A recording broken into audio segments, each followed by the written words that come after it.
السلام عليكم، يا رب تكونوا بخير. وحشتوني كتير كتير. تعالوا النهارده نعمل وصفه كده سريعه وجميله ولذيذه وخفيفه، وهي طاجن الكوارع. مننا كتير على طول متعودين ناكل الكوارع مسلوقه يا اما مسلوقه برضو. فقلت النهارده نغير ونعملها طاجن بسيط جدا، ان نكون عندنا الكوارع بتاعتنا سلقينها ومقطعينها سلايزات. عايزه تقطعها اعرض من كده مفيش مشكله. انا بحبها تبقى عامله زي الشاورما كده، تكون متقطعه رفيع قوي. لكن انتي عندك الاختيار، ممكن تقطعها اسمك من كده مفيش مشكله. عندنا بصل شرايح، عندنا قوطه شرايح، عندنا بصل اخضر، عندنا توم شرايح. انا هنا التوم مش عايزاه يكون مفروم، انا عايزه احس بشريحه التوم لما تيجي كده في البوب تبقى طعمها هايل جدا. وعندنا فلفل حامي عشان نخليها سبايسي شويه، وعندنا فلفل رومي متقطع شرايح. ويلا بينا نجيب الوك بتاعتي. اول حاجه الوك بتاعتي بتسخن، هنزل فيها بقطعه من الزبده تدي طعمه كده للكوارع، تدي طعم للطاجن بتاعنا، وعليها رشه من زيت الذره. ننزل بالبصل اول حاجه.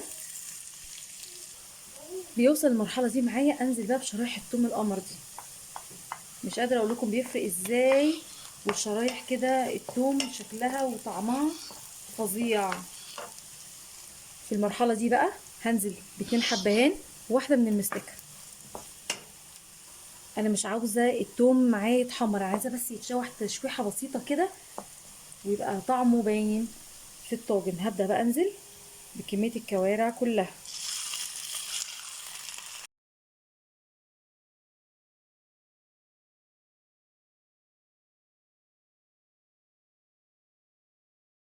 في المرحله دي هنزل بقى بالفلفل الحامي بتاعي والفلفل الرومي،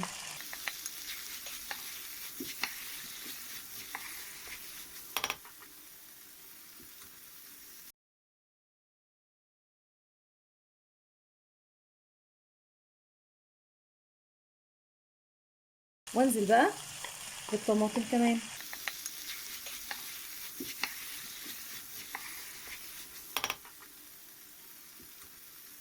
رشه من فلفل اسود، واظبط الملح عشان الخضار اللي احنا حطيناه. طبعا كده كده الكوارع متملحه عشان احنا طبعا سلقينها الاول. رشه من الكمون، وانزل بقى كده معلقتين قمر من الصلصه.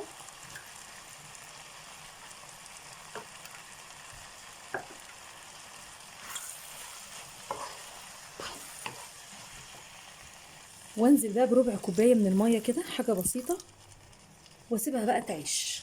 مش قادره اقول لكم اصلا الريحه قلبت المكان ازاي. بصوا بقى بقت عامله ازاي، بقت شكلها يجنن. والله مش محتاجه اصلا انها تدخل فرن، بس ما ينفعش، لازم نكمل الوصفه بتاعتنا للاخر. هنيجي بقى في المرحله دي وانزل برشه من جوز الطيب بالشكل ده، بتنقلها في حته تانية خالص. ورشه كده بسيطه، مش هحط الكميه كلها من البصل الاخضر. طبعا لو مش عندك خلاص مفيش مشكله يعني، خلاص استكفي بالبصل اللي انت حطيتيه. واديله تقليبه بسيطه كده. يا خبر يا خبر على الريحه يا جماعه، يعني محب الحاجات دي يكون معايا بقى ويقول رايه في الكومنتات. وبجد بجد بجد، ويا رب تجربوها بالطريقه دي، فعلا تغيير، وهتشوفوا طعمها حته تانية ازاي. يلا بقى على الطاجن بتاعنا في المرحله دي بالشكل ده.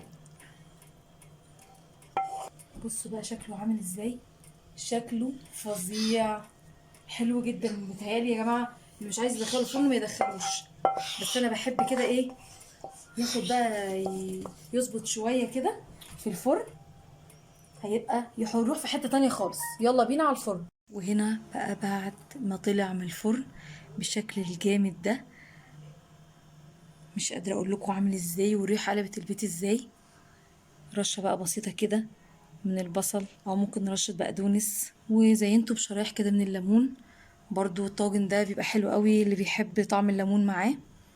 لو اول مره تشوفوني يا ريت تدعموني سبسكرايب، ويا رب تجربوه ويعجبكم واكون قدرت افيدكم. باي باي.